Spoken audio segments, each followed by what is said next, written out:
সর্ষে ক্ষেতে ছবি তুলতে গিয়ে বাকিটা ইতিহাস হয়ে গেল। কি আর ছবি তুলবো, ছেলে আমার ক্ষেতের মধ্যে ছাগলের বাচ্চা দেখে খুবই অস্থির। সে অনেক খুশিতে একদম লাফাচ্ছে।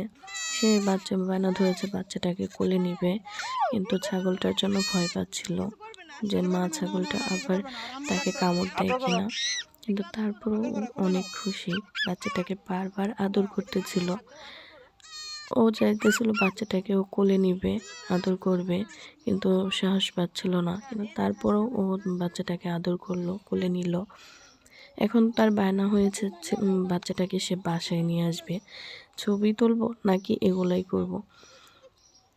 ও তো কোনোভাবেই ছবি তুলতে যাবে না, বাচ্চাটার জন্যই অস্থির। ওর মা আমাকে পেয়েছে, বারবার বলতেছিল ও বাচ্চাটাকে কোলে নিয়ে বাসায় যাবে। তো ওর আধো আধো কথায় এগুলো শুনতে ভালোই লাগে। ছবি আর তোলা হলো না, শেষ পর্যন্ত এই বাচ্চাটাকে নিয়েই হলো।